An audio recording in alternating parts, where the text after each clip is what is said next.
Sugeng Rawu. Selamat datang di channel saya. Jangan lupa subscribe, like, komen, dan share ya. Matur nuwun. Ketika para sahabat ini bawa makanan, Rasul menolak. Enggak. Kenapa ya Rasul? Aku puasa. Puasa apa ya Rasul? Aku puasa hari lahirku, hormat lahirku, dan aku hormat hari ini adalah hari turunnya wahyu. Oh, Rasul puasa. Ya. Begitu tahu Rasul puasa, sahabat gak nanya, pulang ke rumahnya masing-masing. Ada masakan apa? Kenapa? Ayo masak yang enak, Rasul puasa. Nanti sore waktu berbuka jangan sampai menemukan makanan yang gak enak. Ayo masuk. Semua ke rumahnya masing-masing cari makanan yang enak-enak. Kalau nggak ada dimakan di rumah, pergi ke pasar, masak semua. Ternyata yang masak bukan cuma satu. Ternyata orang sekota masak semua. Akhirnya sore itu dalam ya Pak, dalam rumah Rasulullah ini penuh makanan. Dan sahabat terbiasa nanti lomba, kira-kira makanan siapa nanti yang dimakan Rasul? Punyaku apa? Punyaku gulai. Punyamu punya ayam nggak dimakan. Itu biasa sahabat itu bergurau seperti itu. Punya siapa? Nah tapi Rasul ya nggak kayak kita, panggil semuanya, sini. Ya, Rasul. Ya kita makan yuk bareng-bareng.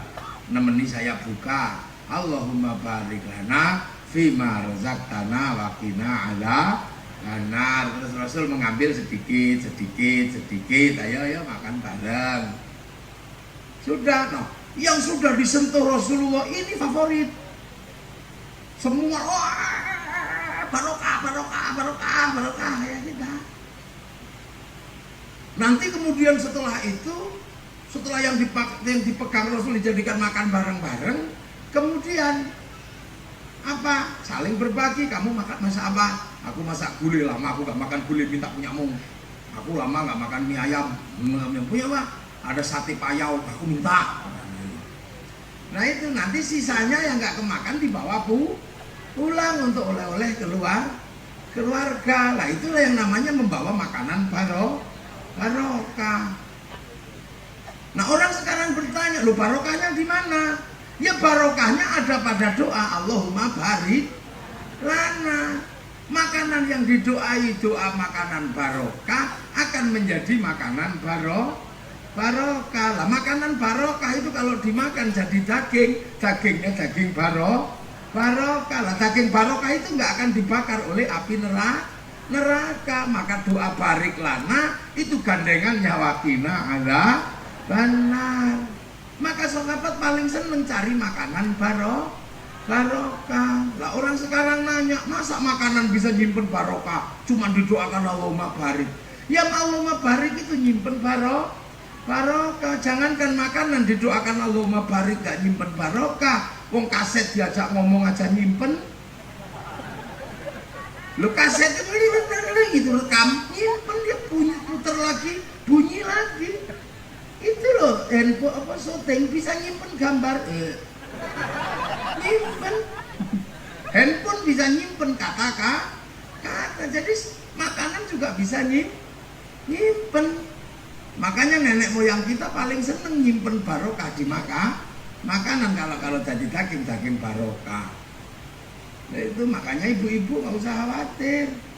Kalau pengen sesuatu simpan makanan barokah. Punya anak diajari kok gak nyantol belas. Bikinkan makanan barokah. Bacakan ya Fatahu ya Alim, tiupkan di air, pagi minumkan. Selama 3 bulan berturut-turut nanti pinter. Punya anak gak sehat, bacakan ya Hayu ya Qayyum, tiupkan di air. Punya anak kok suka kelahi, bacakan ya Allah ya Latif, tiupkan, minum. Tuh. Nah setelah diminum itu sudah. Nah makanya makanan itu berharga. Punya ada perempuan di I love you kok nolak, ambilkan makanan. Ini doa I love you, inna min Sulaiman wa inna bismillahirrahmanirrahim. Allah ta'amil wa ta'amil. Lah iya. Makanya calon-calon kepala desa biasanya takut makanan yang tidak kena. kenal, ada makanan kok nggak kenal.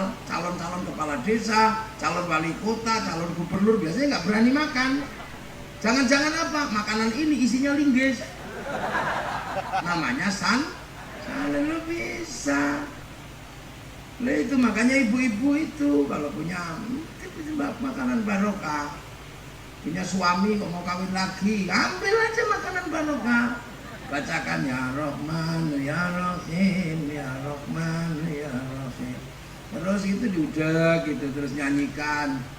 Bila perlu dinyanyikan lagu kenangan berdua. Untuk disimpan untuk anak-anak muda dengan lagu anak muda. Hanya dirimu yang bisa membuatku tenang. Tanpa dirimu aku merasa hilang dan sepi. Kalau yang tua-tua seusia Pak Wali, ya lagunya beda. Bila ku ingat dirimu. Kalau zamannya Pak Rohman lagunya masih begitu. Di saat bersama hidup sengsara, makan sepiring kita berdua, tidur pun setikar bersama. Yang tua-tua, tapi jangan lupa habis itu cuk gitu.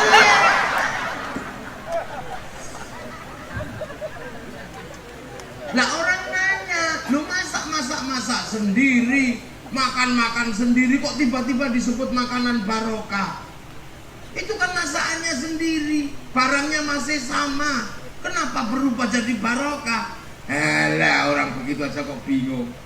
Laki perempuan, ini laki-laki, ini perempuan, datang ke KUA. Sampai di KUA, angkaf tuka wa zawaj tuka. Habis itu barokallahu laka wa barokah alaika. Keluar dari KUA, barangnya masih sama gak? Ya masih sama, tai lalatnya juga belum berubah, celananya masih sama, belum ada yang berubah, tapi nilainya berubah dari laki-laki dan perempuan berubah menjadi suami istri. Barangnya masih sama, tapi nilainya berubah jadi suami istri. Nyubit pahala, nepuk pantatnya pahala. Iya, buka roknya pahala loh. Barangnya masih sama, nilainya berubah. Duh. Ya kayak gini nih kadang orang. Makanya dulu kalau ada maulid mengeluarkan makanan yang enak ditabarukkan biar waktu dimakan kembali itu enak. Akhirnya di dalam darah dan tubuh kita tersimpan banyak makanan barokah lah. Orang sekarang kadang nggak ngerti. Waktunya tabaruk makanan, yang ditabarukkan jelek. Udah nasinya kering, minyak keriting keras-keras, lauknya tempe tipis. Ditabarukkan, tetap aja nyimpan barokah, tapi karena bikinnya nggak enak, waktu dimakan kembali ya nggak enak. Akhirnya karena nggak enak dibawa pulang, kasih ayam, akhirnya ayamnya yang barokah.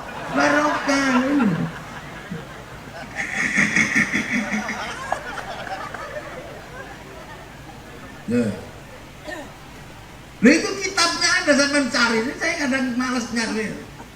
Cari pemikirannya Syekh Fakhruddin Ar-Razi, ada semua di situ. Ada, cuman kan kita ini kadang iseng. Lalu sekarang orang baru rasa baterai bisa nyimpen setrum. Nah, yang setrum, fresh di situ besi bisa nyimpen Quran, apalagi makan Allah nyimpen di situ. Makanya orang-orang tua dulu pelan-pelan jadi baik karena dalam dirinya ada makanan barokah. Loh, makanya termasuk Mbah Zainuddin yang tadi saya ceritakan, kalau mulutan pakai kuda lumping selama 2 bulan itu, sebelum 2 bulan menanam padi, ditanam oleh santri yang tidak boleh hadas, nggak boleh lepas wudhu, nanam padi, disirami dengan air khataman Quran, yang manen tidak boleh hadas, ditumbuk oleh orang yang tidak boleh tinggal wudhu, dimasak, kemudian dikhatami Quran, habis itu dikasih makan kepada yang main kuda lumping, tertanam daging barokah, maka kemudian hanya butuh waktu beberapa tahun berubah. Ini para ulama dulu. Saya kalau punya ada orang tak bilangin ayo sholat, nggak mau, tak biarin. Tapi setiap saya sholat ambil beras 1 genggam, tak sholati, tak taruh di saku, saya bawa sholat. Nanti kalau orang itu datang, tak masakkan beras itu, tak kasih makan. Itu rata-rata nggak nyampe 2 tahun mau sholat.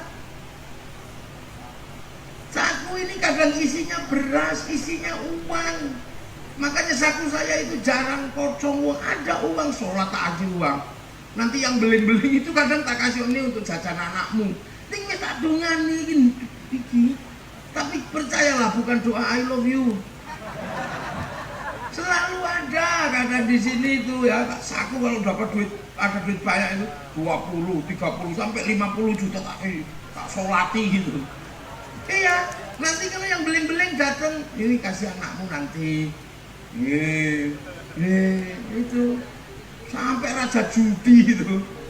Raja judi itu tak kasih gitu, saya datang nih, nanti kamu gak usah judi dulu ya. Kenapa? Untuk beli beras nih. Kasih, tapi kita tak dongan ini. Tahu-tahu dia kemudian jadi orang baik. Kalau berzikir, gak ada yang bisa ngalahkan dia. Yang lain 3 jam tidur, dia itu bisa berzikir selama 6 hari tanpa bergerak. Ya Allah, sambil nangis. Tak tanya temenmu 2 jam lari, kenapa kamu 3 hari kuat, 6 hari kuat? Kuat ya ilah. Kenapa? Dulu saya biasa seperti ini seminggu. Loh, Yai ngajari saya nggak pakai apa-apa, cuman begini-begini kuat. Dulu 6 hari sebegini sambil bawa kertu aja saya kuat, Yai. Sambil mikir, apalagi ini cuma gak pikir, ya Allah. Apalagi kalau Yai memperbolehkan saya tasbihnya ditarik, roh gitu. Itu. Jadi ulama-ulama itu caranya nggak kok kemudian terus manual. Manggil artis dangdut, dipersiapkan makanannya, doakan, khatami Quran. Untuk apa? Karena kita kadang tidak bisa menyampaikan kalimat lewat kata-kata, kita bisa berikan lewat makanan barokah. Makanya iblis itu paling jengkel kalau orang ada daging barokah. Kan daging barokah itu hilangnya susah. Kalau hilangnya zikirnya mulut gampang. Ya Allah, penuh zikir mulutnya. Selesai zikir lewat jalan besar, iblis pinter, kirim perempuan lewat celananya pendek, naik motor jengking gitu sininya tuh. Laki-laki pasti wow, hilang pahalanya mulut. Tapi kalau pahalanya daging barokah, susah hilangnya. Makanya para habaib itu kalau ada acara tabarruk, kambing berapa, nasi berapa, dan nyari yang enak, biryani, kebuli. Nah, ada apa kok mulutan terus sekolivet tiga ada. Pas kuaking ini nggak ada, pasti yang enak-enak kambing. Makan semua ketitipan barokah. Cuman kalau orang Balikpapan makan kambing jangan banyak-banyak, nggak kuat. Kenapa? Karena orang Balikpapan ini struktur tubuhnya itu berasal dari tumbuhan. Bapak kita makannya tumbuh-tumbuhan, saripatinya jadi nutfah. Nutfah kita ini nutfah nabati. Makanya kalau pengen sehat banyak makan sayuran. Nah, orang-orang dari Arab nutfahnya itu nutfah hewani. Karena banyak sekali makan kambing, makan nutfahnya nutfah hewani. Maka makan kambing banyak-banyak nggak apa-apa, nggak konslet. Nah kalau yang kayak kita nutfahnya nutfah nabati, makan banyak kambing ya konslet. Kemudian saya stroke. Lalu itu maka setan itu jengkel kalau ada orang kok punya daging barokah. Makanya dia biasa, kurirnya banyak, nggak ada barokah. Itu bid'ah, itu musyrik. Ini kurirnya sebenarnya. Ini kurirnya. Makanya kadang masih bertanya, mulutan dalilnya apa? Aku bahagia, istri apa? Rasulnya lahir aja pakai ditanya dalilnya apa. Saya udah nggak pakai itu. Ini loh, maka kemudian itu menjadi tradisi dua, makanannya ada, pengajiannya ada. Lah tahun depan ya insya Allah kalau mulutan lagi di sini akan ada gunungan-gunungan makanan nanti biasa. Ini kan belum saya jelaskan. Iyalah, setelah saya jelaskan pasti nanti makanannya lebih banyak. Alah, roda Alphard 1 cukup itu. Nanti kan belum pernah saya jelaskan yang begini. Makanya malam hari ini belum ada gunungan-gunungan makanan. Nanti pasti ada tahun depan. Ini gunungan anggur, ini gunungan apel, sana ingkung kambing guling. Saya itu kalau mulutan kambing gulingnya minimalnya 8, 10, 9 kambing guling makan terserah. Dan sambil pengajiannya pendek kalau di tempat saya. Semoga semua diakui sebagai umat Rasulullah. Cuman gitu aja. Selebihnya cari makanan sendiri-sendiri. Yang suka soto cari soto, yang suka angkringan cari angkringan, yang suka sate cari sate, yang suka durian nunggu. Karena durian ini gongnya biasanya. Saya urutan anggur itu tumpuk anggur. Pokoknya yang orang suka. Anak-anak kecil nggak tak kasih anggur, tak kasih coklat sak tumpuk. Ciki-ciki sak tumpuk, ada semua. Yang butuh gergaji tak tumpuki gergaji. Wih. Tapi ya orang bawah dulu kita ini punya Rasul dulu sudah nggak ikut kita. Rasul perang kita belum ada. Saat semua berjibaku mempertahankan agama Allah, kita nggak ada. Sekarang cuma modal marhaba, enaknya. Kita ini nggak modal apa-apa. Mendapatkan iman modalnya cuma marhaba, ya. Itu aja yang memfasilitasi Pak Wawali. Sampean modalnya cuma tung aja cerewet. Kita ini udah nggak modal apa-apa. Kita bukan bagian dari 313 orang yang perang menghadapi 3.000 orang. Kita bukan bagian dari itu. Kita bukan siapa-siapa. Kita bukan bagian dari yang melakukan penggalian Khandaq parit yang sampai Rasulullah perutnya diganjel karena lapar. Kita bukan bagian dari yang hijrah di padang pasir, bukan. Kita bagian dari yang marhaban, ya, gitu aja cerewet. Udah gitu seneng lagi bagiannya begini. Marhaban. Kita cuma modal jempol aja cerewet. Ini loh kadang umat Rasulullah akhir zaman ini cerewetnya luar biasa. Orang-orang gak modal pengen surga. Sahabat modal perang, modal lapar. Sayyidina Abu Bakar memberikan anaknya. Sayyidina Ali tidur di ranjangnya Rasulullah. Kita nggak modal apa-apa. Modal kita cuma gitu. Kita itu sudah paling enak, nggak modal. Tapi surganya pengen depan sendiri. Sholat sehari sekali pengen paling depan. Isfalana lana tahu ya Allah, safatilah kami ya Allah. Isfalana. Padahal nyontoh juga enggak. Rasul itu seumur-umur enggak pernah bohong. Kita enggak bohong sehari-hariawan. Itu sosok.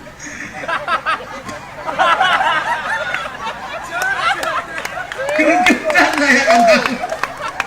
Rasulullah itu enggak pernah bohong. Rasulullah itu diludahi orang. Itu yang meludahi enggak ada, dijenguk. Kita itu baru saingan dikit, yang tiga saingi itu jatuh, mati nggak dia? Terus ini sampai jengking, modal gendero ya, ada modalnya gendero slang iya. Kita ini kan umat ra modal ya ini, kalau pengen swarga, umat geblek ini. Sahabat itu setiap hari kumpul sama Rasulullah. Kita ini mulutan aja nunggu diundang. Ini umat geblek ini. Yang dimuluti itu Rasulullah, kita ini umatnya. Dengar mulutan datang, wong umat mendatangi maulidnya Rasul, nunggu diundang. Yang Nabi itu siapa? Umat geblek itu yang kayak gini. Makanya saya kalau mulutan nggak pernah ngundang orang. Semua tahu aja. Tempatnya Gus Nur juga mulang durung. Napa durene rupanen. Mungkin gitu aja. Saya nggak pernah undang-undang orang. Datang aja semua tahu. Kita ini kadang sampai bikin maulid ada proposal. Kayak Nabi itu orang nggak laku. Diperdagangkan di tengah umatnya. Umat gebleknya ini kok jalur syafaat dari mana? Apalagi sampai panitia bawa surat bahwa permohonan sumbangan. Nanti kalau panitia datang lari. Wah, ini panitia datang kita minggir. Ini umat model begini tiba-tiba. Kalau umat itu model begitu dulu waktu zaman perang model munafik ini mesti. Loh ini loh kadang makanya kita ini sudah tinggal nerima enaknya. Nggak perang juga enggak, hijrah enggak. Kita ini cuman ya Allah haji aja latihan dulu di alun-alun Balikpapan. Sampai kalau Makassar gawaiannya pakai kain ihram, nggak ada panah, nggak ada tombak, nggak ada Fathu Makkah. Orang sudah enak ini tinggal bayar 40 juta, nah, nanti berangkat cerewetnya ya Allah. Ini loh. Jadi kalau kaum muslimin semakin mundur ya jangan salah, umatnya manjanya kayak begini. Sahabat itu bersama Rasulullah itu duduk 24 jam, sholat duduk lagi jagongi Rasulullah. Ini kadang maulid itu diajak maulid duduk 2 jam, ini nggak tahu saya umat model apa ini. Nah ini mesti kita ingetin. Sampai yang ini juga. Ini yang kayak begini ya ada dulu ya. Sama Rasulullah semua merindu. Jadi sahabat itu kalau jauh dari Rasulullah kangen. Sampai pernah kangen sama Rasulullah? Ya pernah, makanya kita sholawatan. Marhaban ya. Itu ada yang ya Rasulullah salamun alaika ya kita ini. Tuh kita orang Indonesia yang nggak pernah ketemu Rasul, yang orang Banjarmasin sana ini. Ya Rasulullah wa salamun alaik ya Rafi asani wa taroti fataya jenotal alame ya uhailal jo diwal karomi kota baru gunungnya baru.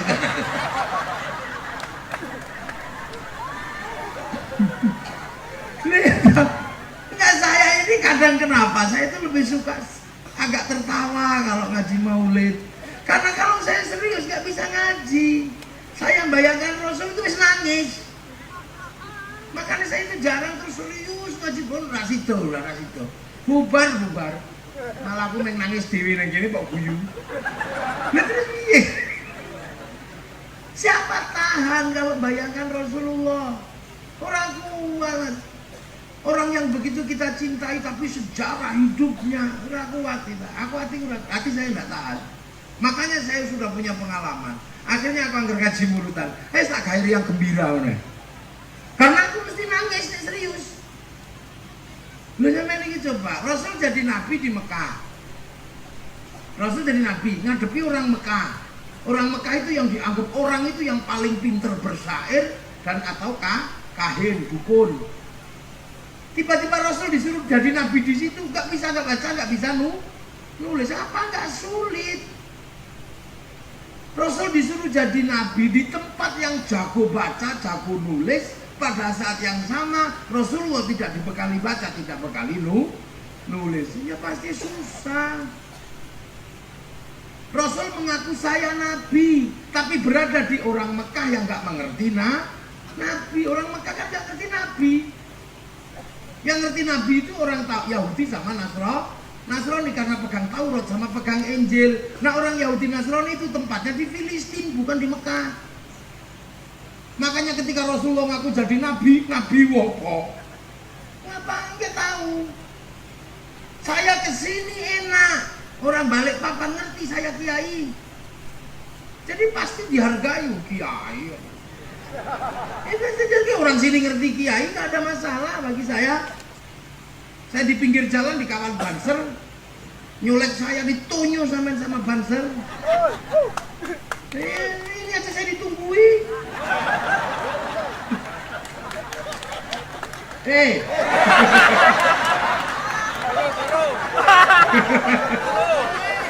Banser itu kalau udah begini melawanin guyu.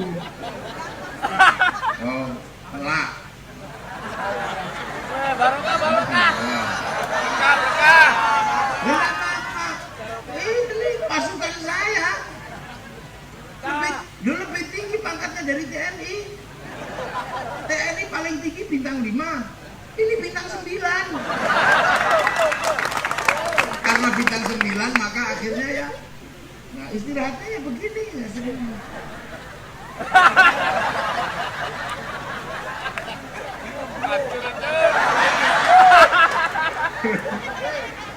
Ya ini ya.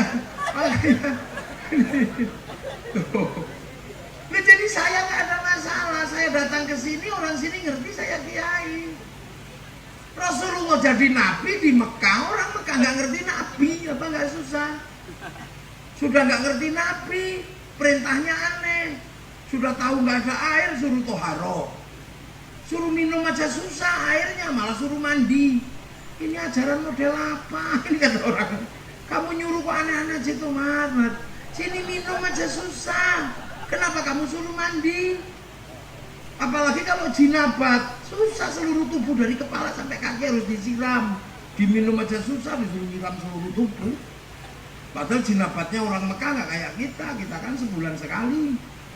Sana semalam 8 kali. Butuh banyak air, aneh-aneh aja. Udah tahu panas disuruh puasa. Apa gak pusing orang sana ini ajaran model apa ini? Udah tahu panas disuruh puasa. Sudah tahu gak ada makanan suruh sedekah. Makanan di sana itu susah gak kayak kita. Kita di setiap kali ada makanan, mau cari apa aja ada. Mau cari baung ada, mau cari apa aja, kodok ada. Lu ada semua kita.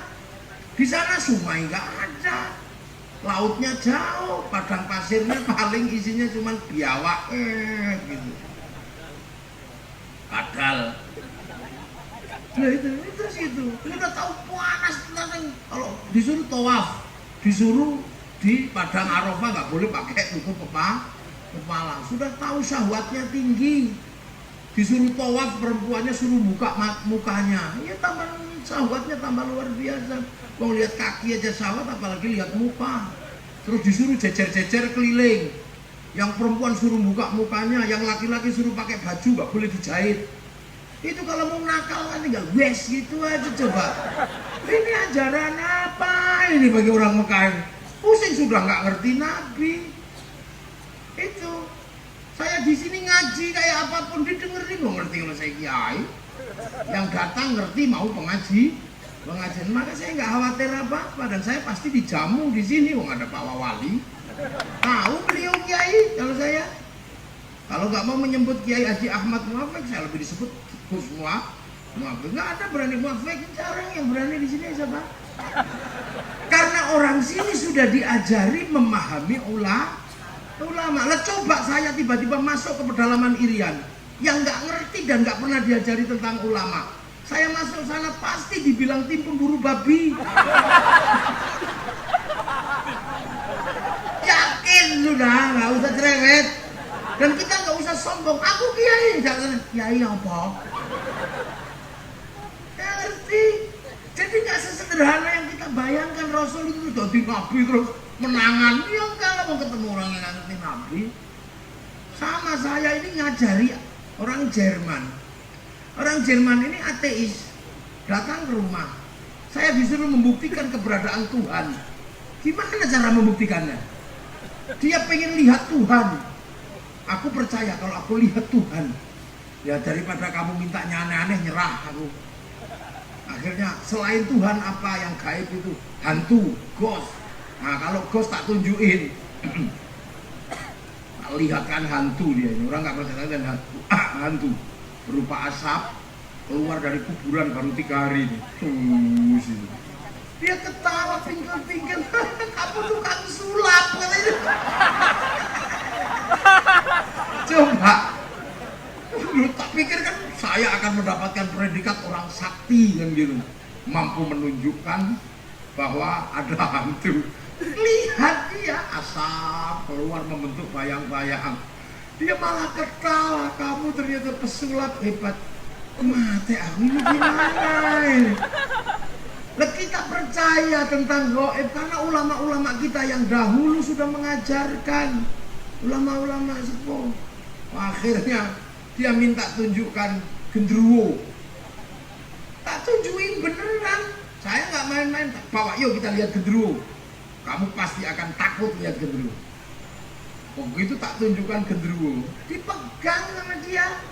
Demok-demok gini kok masih ada spesies seperti ini di negaramu. Makanannya apa kok bau? Nggak bisa saya akhirnya nyerah. Ya sudah. Sampai genderuwonya malu. Selama ini orang bayangkan genderuwo aja takut, ini orang jadi pegang-pegang begini. Kok ginjuk-ginjuk begini, spesies apa namanya? Apa ini saudaranya orang hutan? Gimana caranya? Sampai satu ketika ganti tak kerjai dia. Karena saya juga nggak bisa menjelaskan. Gimana cara menjelaskan dan membuktikan orang begitu? Makanya yang namanya kebenaran itu hidup. Tidak, makanya ada cerita tentang pengislaman. Oh ya, itu kan belum ketemu yang kedengkotnya aja. Iya, Annemarie Schimmel, seorang filosof dan ahli mistik dari Jerman. Dia cuma bilang satu, saya hafal Quran, saya hafal Ihya Ulumuddin, saya hafal Alfiyah Ibnu Malik. Mungkin yang satu yang belum saya dapat apa, hidayah. Ya gitu dia bilang. Si Annemarie Schimmel.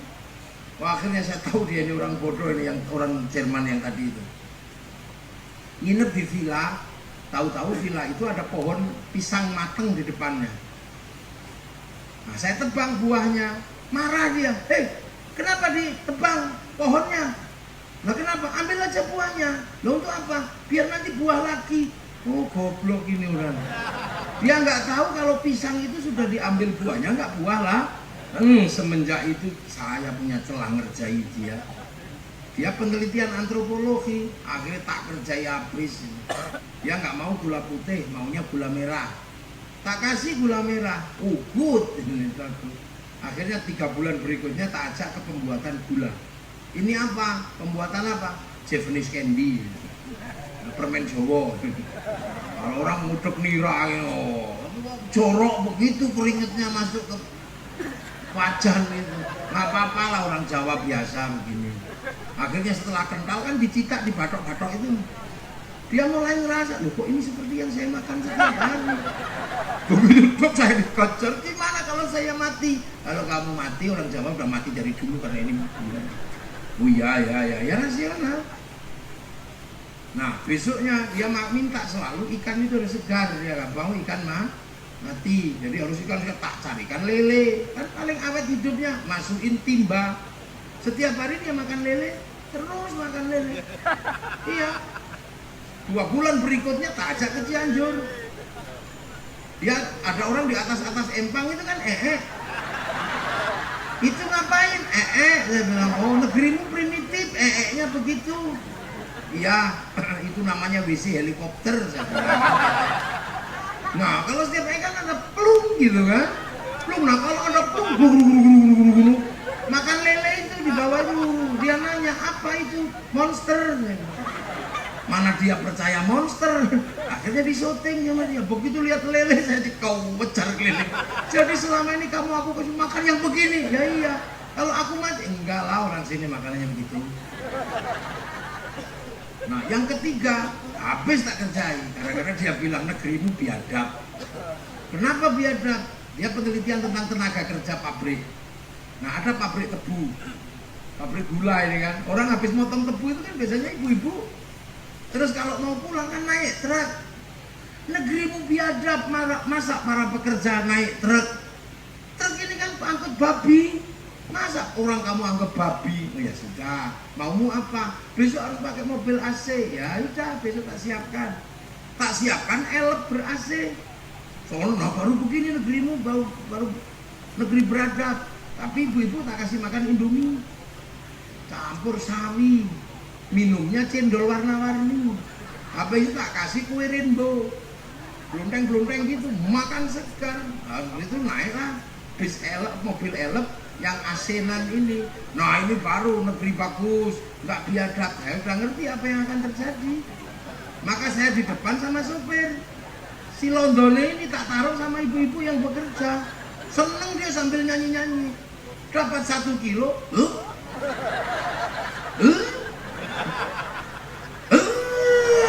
muncrat semua. Akhirnya bule ini mandi muntah. Akhirnya tuh, dia turun cuma mengatakan kamu benar. Ya gitu aja, nggak emosi juga enggak. Loh ini loh.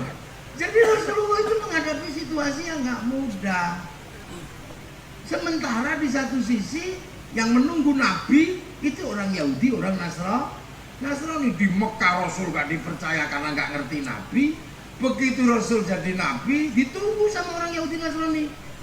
Nah begitu diusir sama orang Mekah karena ajarannya aneh, Rasul dilempari orang Taif. Begitu dilempari orang Taif, tersiar kabar kaki Rasulullah berdarah. Begitu tersiar kabar kaki Rasulullah berdarah, kata orang Yahudi Nabi palsu. Karena sejarah nabinya Bani Israel itu gak ada yang dilempari kok bocor. Nabinya kuat-kuat. Nabi Ibrahim dibakar tidak mempan. Nabi Musa tangan masuk saku keluar listrik. Tongkat dilempar jadi barongsai. Jenggotnya Fir'aun pegang separuh putih separuh hitam. Duh. Terus tongkat dipukulkan jadi jalan tol. Maka kalau ketemu tongkat Nabi Musa, maka jembatan dari Penajam ke Semayang itu beres. Ini Pak Bupati.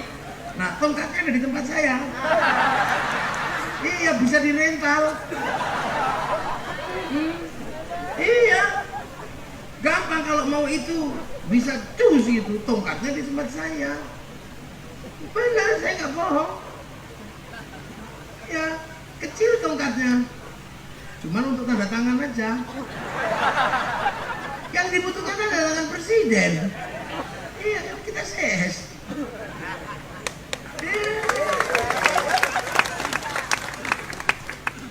Tapi kalau ada jembatannya nggak seru. Orang Balikpapan aja ke Penajam nanti. Mau ngapain? Itu susah nanti. Lah itu lah. Nabi Daud tangan masuk saku, masuk tanah, keluar jadi pedang. Nabi Sulaiman jin disuruh, angin diajak ngomong, burung diajak ngomong, sampai kentut bisa diajak ngomong. Maka zaman Nabi Sulaiman gak ribut urusan kentut, ada kentut lewat, kentutnya siapa? Kentutnya Muafik, selesai.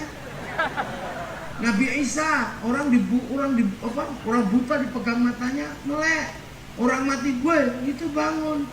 Maka orang Yahudi dan Nasrani yang terbiasa punya nabi yang kuat-kuat, begitu punya nabi dilempar kakinya bocor, nabi palsu, nggak mau dia.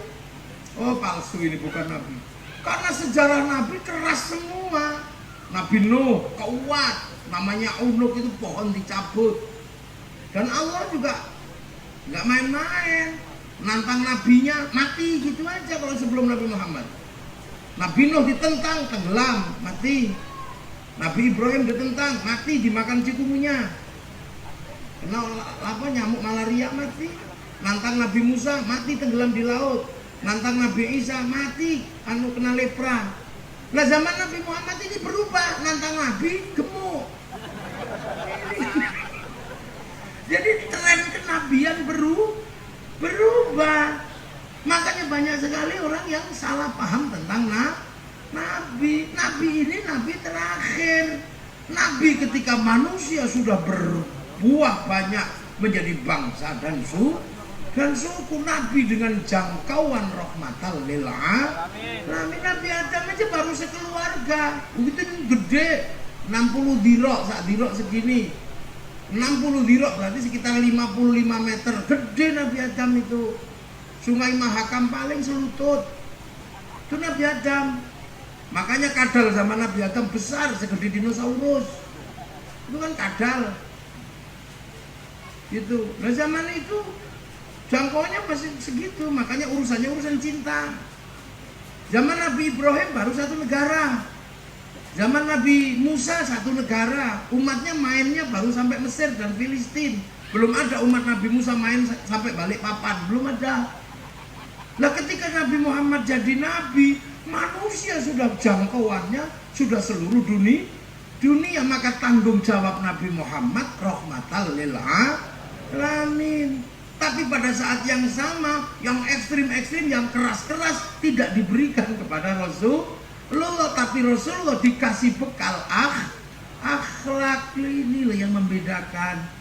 Makanya jangan salah, umat Nabi itu nggak boleh terlalu keras. Kalau yang keras-keras itu lebih cocok jadi umatnya Nabi Musa. Yang bikin itu cocoknya jadi umat Nabi Musa, bukan umat Nabi Muhammad. Nabi Muhammad mau, ya Muhammad kenapa mau pindah? Aku mau pindah aja deh, kata Jibrilnya. Ya Muhammad jangan pindah, aku ini malaikat asli KW1. Dari dulu aku nemani Nabi, kalau Nabinya dablek tak bunuh semua umatnya. Umatmu gimana tak bunuh? Aku masih punya gunung Uhud, gunung Nur. Enggak lah, jangan. Program kita beda. Kalau programmu kan diperintah pasti ikut, tidak boleh pasti nurut. Lah programku, umatku manusia. Kalau kecil paling apes, paling lemah. Kalau besarmu paling rakus. Kalau kecil dikasih minum susu, keras dikit, melet-melet. Nanti kalau udah gede oplosan masuk. Waktu kecil kasih makan pisang, gede dikit, gitu. Kalau udah gede, aspal masuk, tunggu aja. Bau yang harum dicium-cium, bau busuk juga dicium. Tahu pojoknya kuku busuk diudek-udek, dicium. Ini biar ini urusanku. Allah mati qaumi fa innahum la ya'lamun. Ya. Itu Rasulullah. Jadi yang muda jangkauannya gede. Makanya umat Rasulullah ini adalah umat yang benar-benar dipersiapkan untuk menjadi umat masa depan. Karena kita sudah berbangsa-bangsa, bersuku-suku, maka agar umat Nabi Muhammad ini gak lupa, disuruh nengok Jabal Rahmah, nengok masa lalu. Di mana titik temu Nabi Adam dan Siti Hawa dijadikan ritual tahunan namanya wukuf di Arafah, agar umat Nabi, umat belakang ketika berbangsa-bangsa, bersuku-suku tahu seluruh perbedaan hari ini dulu nenek moyangnya satu, Nabi Adam dan Siti Hawa. Dan Nabi Muhammad cuma dibilang waja'alnakum syu'uban wa qabailan ta'arafu. Aku bikin kalian berbangsa-bangsa, suku pengertian lah. Makanya umat Nabi Muhammad harus pengertian, karena dulu asalnya dari sana, ada yang pindah ke Arab berubah ganteng, pindah ke Eropa tinggi besar rambutnya merah, pindah ke Afrika hitam gosong kayak kopi, pindah ke Cina tembem-tembem sipit, pindah ke Indonesia kecil-kecil pesek. Allah cuma menyatakan lita'arafu agar kamu saling pengertian. Makanya setelah nengok Jabal Rahmah kita harus punya pengertian. Yang Arab cantik ganteng ya karena nggak ada air. Kalau dibikin jelek nggak mandi, jelek. Nah kalau udah dibikin cantik ganteng walaupun nggak mandi nggak apa-apa. Makanya orang padang gurun di Makkah dibikin cantik ganteng karena airnya jarang. Biar kalaupun nggak mandi tetap cantik, tetap ganteng. Makanya keturunan dari sana, karena di sini banyak air lebih ganteng. Nah ini yang di belakang kita ini ganteng karena banyak air. Kalau di sana mungkin juga nggak mandi sebulan juga tetap ganteng. Memang basicnya begitu. Nah kalau kayak kita nggak mandi, gosong. Eropa kenapa tinggi besar rambutnya merah? Ya Allah yang ngatur, karena di sana ada musim dingin. Kalau dibikin kecil-kecil kedinginan mati, maka dibikin besar. Orang Eropa kalau musim dingin nggak punya matahari, mataharinya hilang, sinar ultraviolet tidak ada di kulit, maka pigmen kulit berubah, bintik-bintik kayak kulit tokek. Makanya orang Eropa kalau musim dingin lari ke Balikpapan berjemur di pantai-pantai Balikpapan. Pornografi bukan itu berjemur. Kamu aja yang ngeres. Makanya Pak Wali, seandainya Allah berkehendak nanti menjadi wali, menjadi gubernur, menjadi presiden, jangan bikin perda syariat tulis harus masukin harus pakai jilbab, jangan, nanti pindah ke Thailand dia. Jadi itu pengertian kita. Orang Eropa kalau musim dingin nggak punya daun. Seluruh daun rontok di musim gugur. Yang tidak rontok cuma daun cemara. Makanya bulan Desember hari raya Natal pakai daun cemara. Bukan saking hebatnya daun cemara, ya daun itu aja yang nggak rontok di bulan Desember.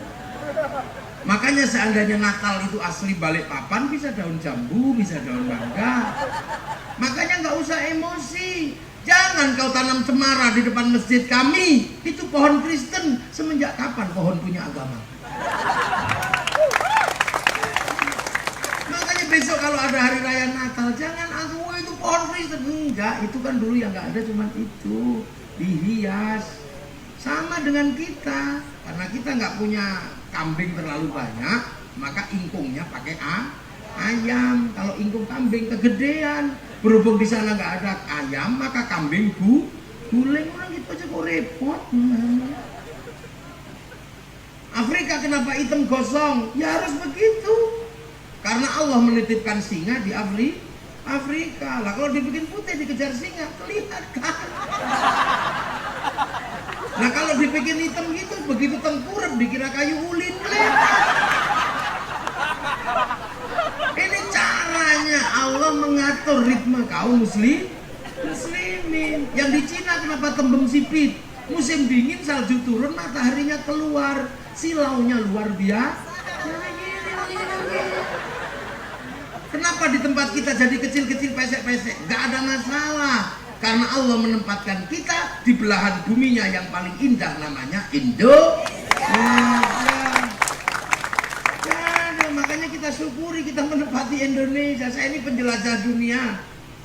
Mungkin Pak Wali sama saya jauhan jangkauannya saya. Beliau duitnya banyak, tapi tugasnya terlalu sempit. Harus masuk kantor, nggak sempat main jalan-jalan.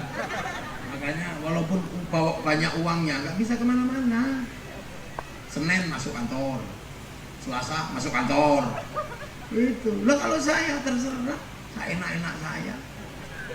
Loh saya semalam masih di Pulau Lingga, perbatasan Malaysia. Saya naik speed jam 3 sampai Batam. Saya masih sempat main di Batam pagi, masih ngaji. Kemudian jam 10 saya ngaji di KPK. Lihat tuh KPK, oh ini orang paling serem-serem itu ini ya. Tadi pagi kelihatan semua. Oh ini penyidik-penyidiknya serem ini. Jam segini sampai sini sudah. Jadi saya biasa keliling. Kalau nggak ketemu bidadari, saya ketemu pramugari. Jadi besok saya sudah harus ke Solo. Ya, mulutan keluarga besar Bapak Presiden. Habis itu pagi saya sudah harus sampai di Jakarta. Sore sudah harus sampai Jember. Malam sudah harus sampai di Bangkalan. Habis itu saya terbang ke Singapura. Habis itu ke Belgia, ke Jerman, ke Belanda. Jadi saya hafal di antara perjalanan itu tidak ada yang seindah Indonesia. Nggak ada. Makanya Indonesia ini menjadi negeri impian. Ya negeri impian. Orang Siberia, saya ke ujung sana, atau di daerah namanya di Skotlandia sana, itu ada negeri yang tidak ketemu siang dan malam. Malamnya 3 bulan, siangnya 3 bulan. Oh itu kalau puasa mati. Nah itu kan kita di sini enak, siang 12 jam. Finlandia itu bisa sehari 19 jam. Mate kita puasa. Di sini enak. Kepanasan nyemplung, resikonya paling dimakan buaya. Di Siberia min 41, orang kencing belum selesai ujungnya udah kering. Kemana-mana naik anjing itu gak enak gitu. Liurnya kok ke muka, anjingnya segini, namanya Siberian Husky. Nggak ada. Di Afrika apa perempuan bisa dandan? Nggak bisa. Nyamuknya ganas, nggak mempan sama cap kingkong. Yang mempan hanya tai gajah diaduk sama kencing kuda. Karena gajah itu makan banyak makanan sejenis lavender, saripatinya diusap-usapkan ke muka, anti nyamuk. Di sini cantik-cantik, aduh, untuk punya kulit seperti ini orang Eropa mahal, harus lari ke Indonesia berjemur. Di sini malah takut matahari. Iya. Negeri telenovela di Venezuela, orang cantik sampai usia 30 maksimal. Setelah 30 bledos. Orangnya dari gede-gede gitu. Pantat segini, depannya segini. Kayak wewe. Di sini usia 40, 50 masih cantik-cantik kayak begini. Nggak ada orang seindah kita. Loh. Jadi jangan dikira Cina kalah saingan sama kita dalam kayu olahan. Karena kita punya kayu namanya sengon. Mereka mengebunkan 3 juta hektar. Tapi ditunggu sampai 25 tahun baru segini. Karena apa? Kedinginan. Kalau musim dingin mengkerut lagi. Nggak ada negeri seindah kita. Orang Arab mau nanam pohon, butuh ratusan juta untuk mengairi. Kita nanam pohon nggak sengaja. Dia makan pepaya, telan bijinya, tunggu 6 bulan berbuah. Nggak ada negeri seindah kita. Eropa kalau musim dingin nggak punya ikan, makanya musim panas ngawetkan ikan namanya sarden. Kita setiap hari makan ikan, ada nggak ketemu ikan kodok? Ada. Ini nggak ada negeri seindah kita. Jam segini masih hihihi, kalau nggak kita nggak ada.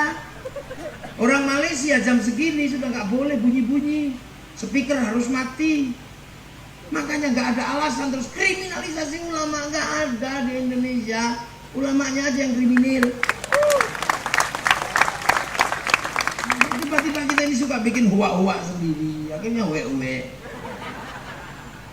Ini loh, makanya negeri ini menjadi negeri yang diimpikan oleh orang seluruh dunia. Yang mengimpikan negeri ini pertama kali orang Yunani. Orang Yunani merasa bangsa terbaik. Kenapa? Karena punya Tuhan namanya Zeus. Tuhannya menikah dengan Tuhan perempuan namanya Hera, beranak Hercules. Ya, tapi ketika Plato menulis tentang tanah surga yang namanya Atlantis, baru dia bingung. Wah, berarti surga itu tidak Yunani. Karena surga itu matahari tidak pernah ingkar janji, pagi terbit sore terbenam. Daun tidak pernah rontok, air selalu mengalir setiap hari.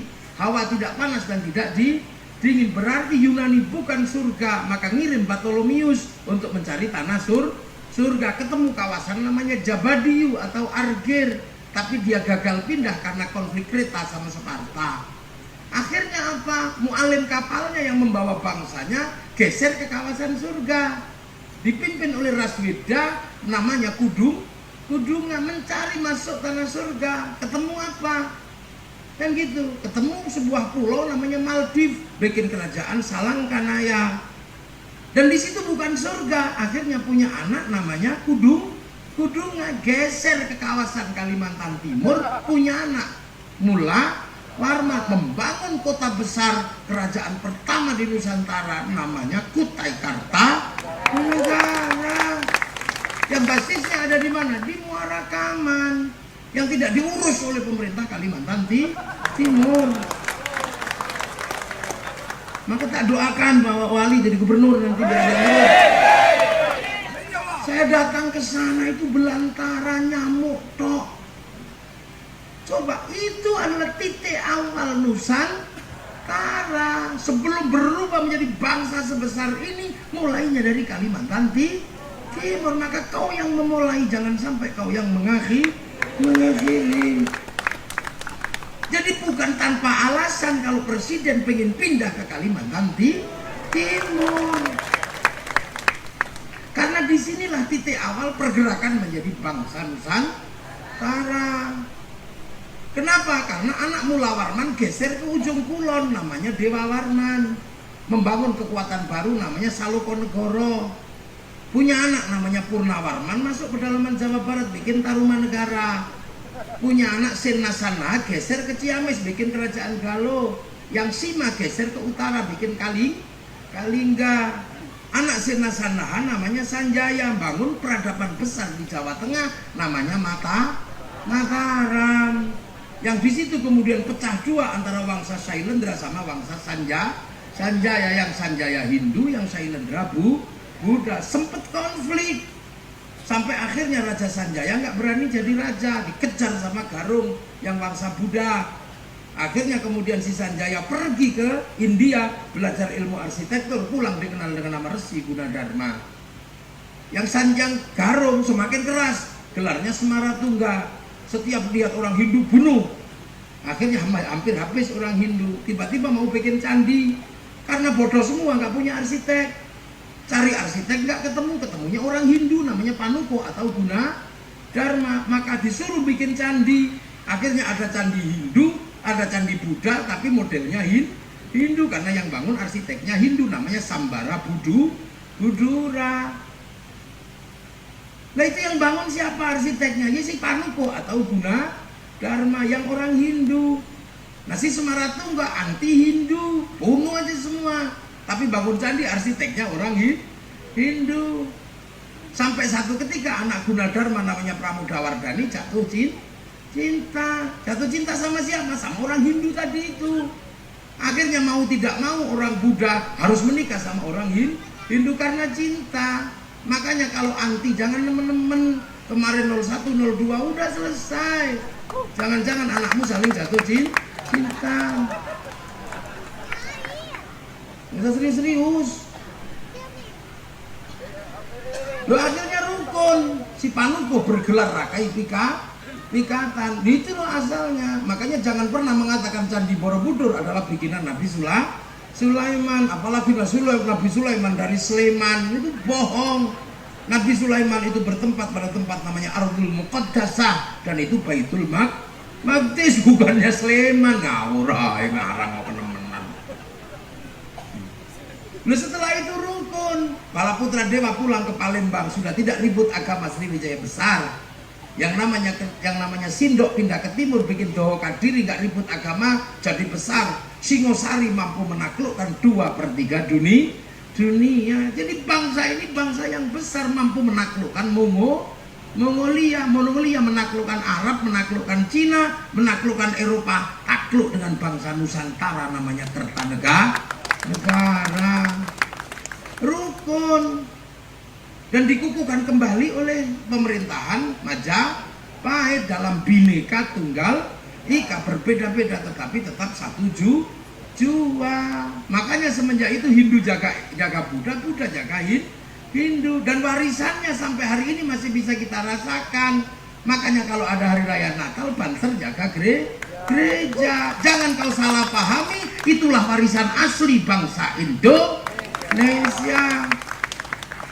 Di Bali yang jaga masjid orang Hindu. Di Selandia Baru yang jaga masjid orang Nasrani. Dan di sini yang jaga Natal biasanya Banser, karena Banser tidak ikut kegiatan Natal. Nah kalau ikut kegiatan Natal kok jaga Natal, ya sendalnya hilang. Makanya polisi yang jaga Jumatan biasanya tidak Jumatan, nggak apa-apa, langsung sholat zuhur aja loh. Tapi gantian, jangan sampai 3 kali lolos, jangan. Saya kemarin sudah 2 belum, bilang gitu. Biasa aja. Polisi jaga teroris lagi ngintai begini, ya nggak sholat dulu, sholatnya jamak. Itu enggak. Terorisnya lari, tunda dulu, lari lagi, udah biasa. Nah, jadi ini bangsa, makanya bangsa kita menjadi bangsa besar karena tidak ribut agama. Loh, makanya kita punya segalanya bangsa ini. Orang Eropa punya namanya kisah cinta, namanya Romeo Juliet. Orang Cina punya Sampai Engtai. Orang Arab Kais dan Laila. Kita punya Putri Junjung, Gue punya Lambung Mangku, punya semua. Apa yang nggak kita punya? Ande-ande lumut. Mereka punya orang kuat namanya Samson. Kita punya Bantung Bondowoso. Kita punya namanya Sang Kuryang. Kita punya namanya Pahit Lidah. Sana ibu tiri yang kejam, kisah cintanya namanya Cinderella. Kita punya bawang putih, bawang merah. Kenapa ya kita punya? Sana punya yang namanya Binatang bisa ngomong pura-pura ninja. Kita punya kancil Yuriti. Kita bangsa ini bangsa besar, punya segalanya. Loh, gitu. Orang Arab punya alat musik terbang terbuat dari kayu dan kulit. Orang Eropa punya alat musik namanya gitar terbuat dari kayu dan tali. Tapi bangsa Nusantara punya alat musik namanya gamelan terbuat dari logam. Hanya bangsa yang menguasai ilmu pertambangan yang maju dan penguasaan metalurgi yang mapan mampu membuat alat musik dari logam. Makanya kita ini kadang hari-hari bangsa jelek, bangsa bodoh. Ini orang bodoh sebenarnya. Nah itulah makanya ketika kita jadi bangsa seperti ini, umat Rasulullah yang ada di sini biasa mengalami perubahan-perubahan besar. Nah itulah indahnya Indonesia. Jadi kalau kemudian Pak Jokowi sekarang tiba-tiba di sana overload, apalagi orang Arab suka mentertawakan kita. Karena ibu kota kita namanya Jakarta. Bahasa Arab Jakarta itu artinya ya Nah, ya saya pernah ketemu sama orang Arab, dia nanya kenapa nama ibu kotamu Jakarta. Nah, why? Limana? Bahasa Inggris, bahasa Boso balik papannya, Limana? Jakarta. Nah, itu orang bertanya. Sama dengan nenek-nenek kita namanya Kaslan. Orang Arab pasti nanya kenapa kakekmu namanya Kaslan. Artinya pemalas. Itu kan bahasa. Ya. Jadi inilah problem besar. Makanya kalau kemudian Bapak Presiden mau pindahkan ke titik awal bangsa ini dulu bangkit, nggak bisa disalahkan.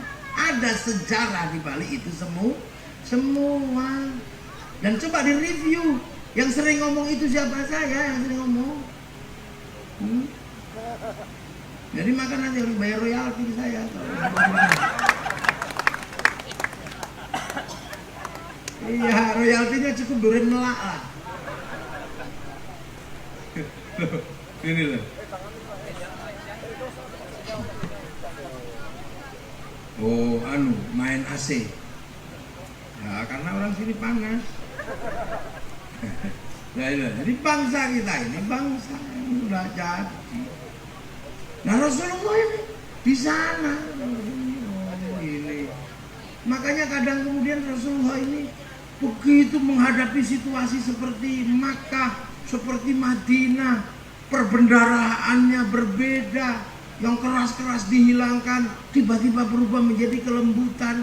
Maka orang seluruh dunia sampai hari ini juga nggak bisa mencerna. Makanya orang kalau membicarakan Rasulullah nggak ada yang sampai di nalarnya. Ceritanya sampai situasi psikologinya nggak bisa ditangkap.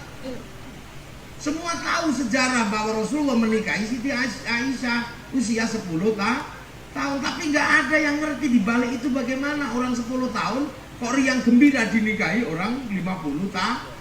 Nalarnya nggak sampai, situasi psikologisnya kita nggak dapat. 130-300 orang kok suruh ngadepi orang 3000, sejarahnya dapat, situasi psikologisnya nggak dapat. Nah ini, maka ini yang jam berapa sih sekarang? Jam 12, jam 11 ya.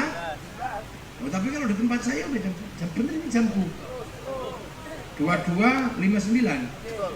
Bener toh? Ya, oh iya masih sore. Lah ya inilah kayak kita. So kapan nemenin Rasulullah 24 jam. Kita mulutan baru 2 jam setengah. Ini memang umat baru ini. Bener-bener. Makanya nggak ada yang bisa. Orang nggak bisa mencerna kenapa Rasulullah mampu mengajari orang Arab yang Tuhannya banyak bisa berubah jadi satu. Nggak ada air mau disuruh toharo. Gak ada makanan mau disuruh zakat. Sayyidina Abu Bakar yang konglomerat mau nuntun untanya. Makanya ilmu yang diajarkan Rasulullah untuk merubah masyarakat ini out of the box kalau istilah orang sekarang. Keluar dari nalar manusia normal.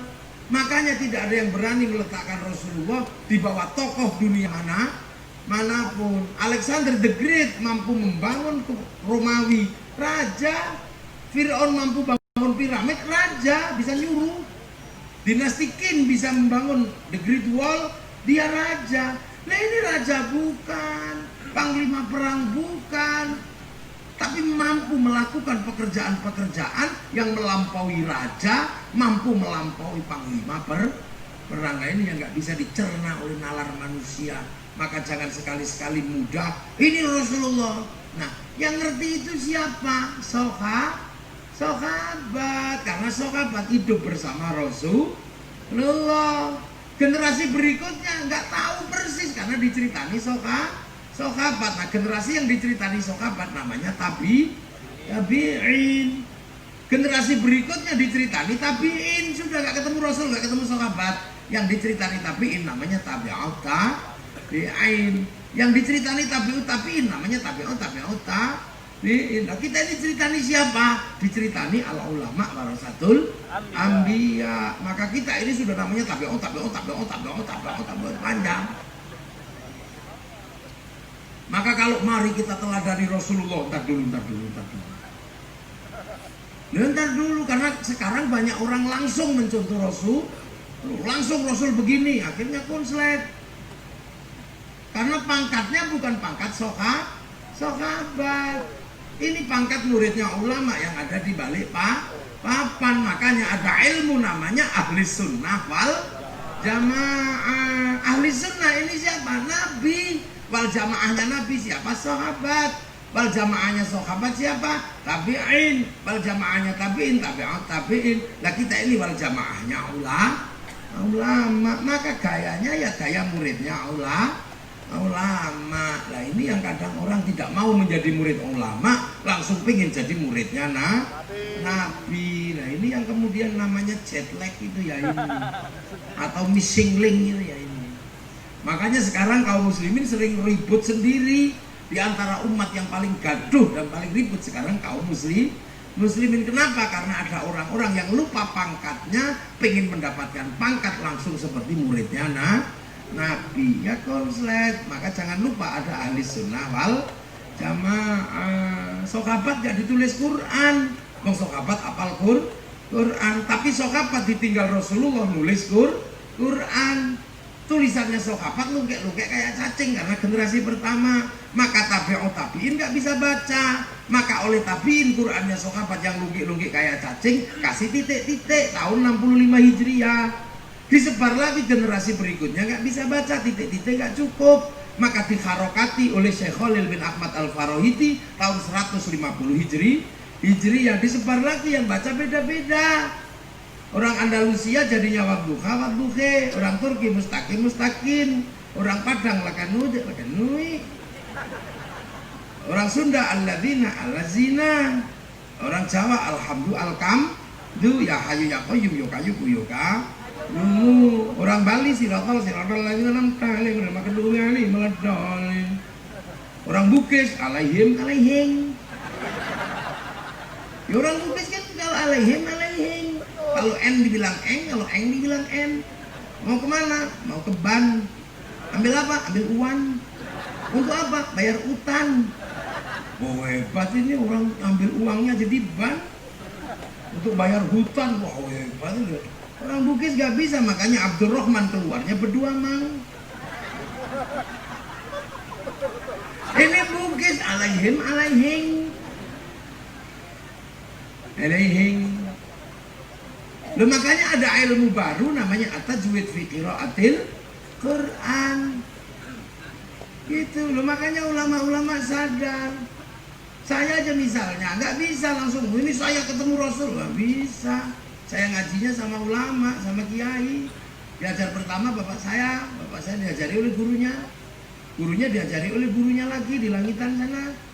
Mbak Fakih diajari Mbak Abdul Hadi diajari sama Mbak Hashim diajari Mbak Asy'ari diajari sama Mbak Abdul Wahid murid Mbak Abdul Halim Boyolali, murid Mbak Sufyan Tuban, murid Mbak Jabar Tuban, murid Mbak Abdurrahman Lasem, murid Pak Abdul Halim Benowo, murid Pak Cokrojoyo Sunan Geseng, murid Sunan Kalijogo Demak, murid Sunan Bonang Tuban murid Mbah Ngampel murid Mbah Ibrahim Asmar Kondi, murid Syed Jumadil Kubro.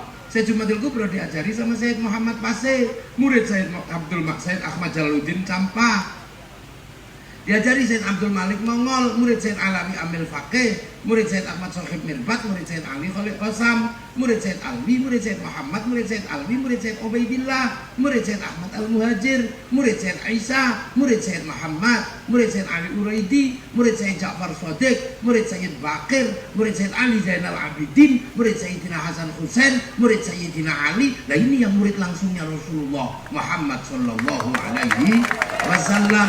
Ini namanya ahli sunnah wal jamaah. Kita muridnya ulama kayaknya kayak muridnya Nabi, ya konslet kita. Muridnya ulama kalau sholat mundur biasa, wal jamaahnya masih di sawah. Makanya kalau di tempat saya mundur biasa, sholat duhur mestinya 11:30, mundur 11:30 biasa.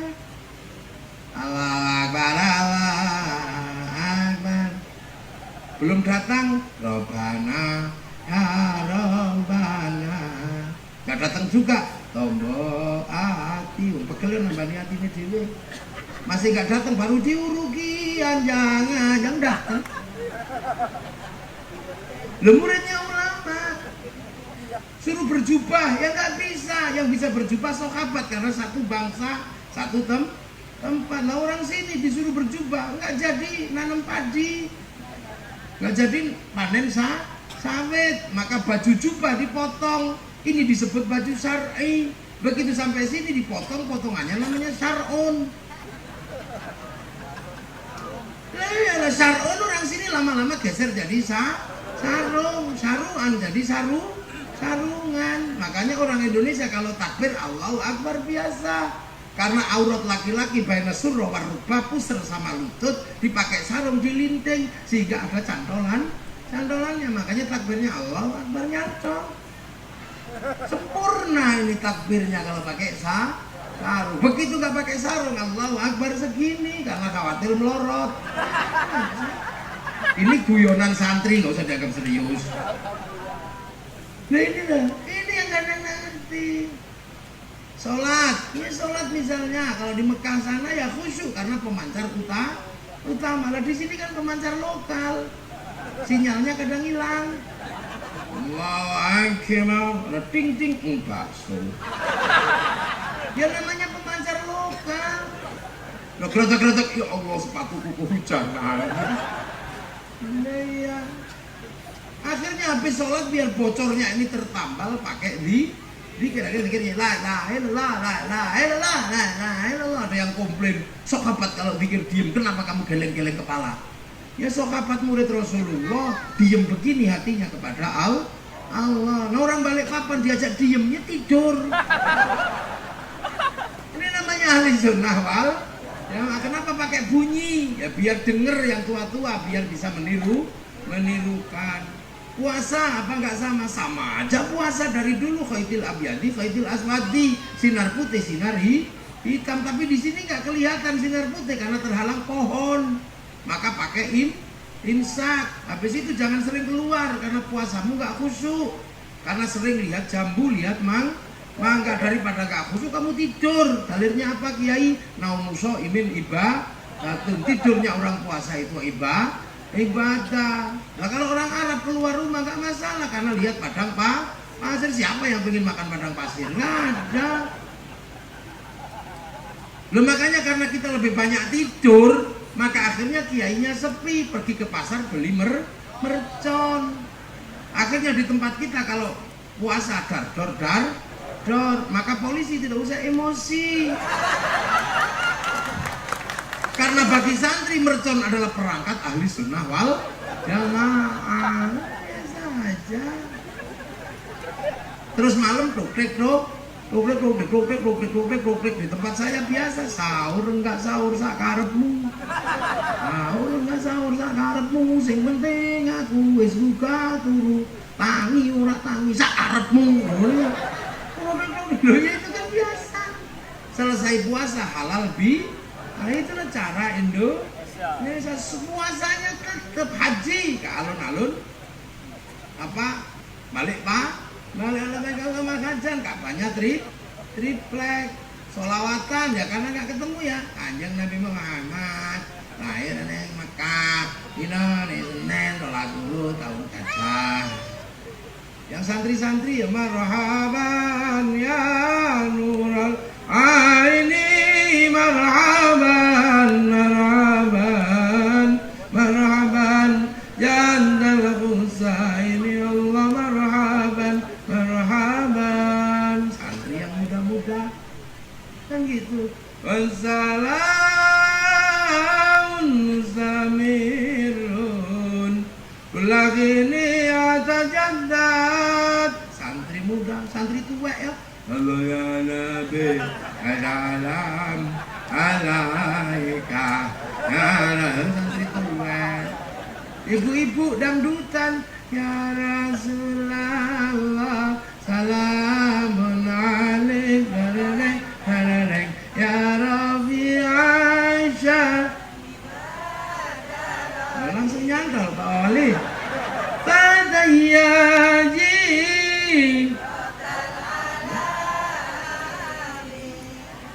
hilal jum ya hilal jud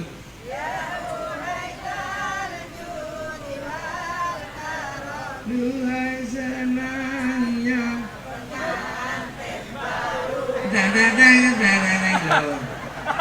itu santrinya ulama yang suka India. Ya Rasulullah salamun alaik. Langsungnya kan apa ya jiratan ya wailal jum tumhi homata hadui tumhi. Akhirnya tumbuh cinta yang orang Sunda.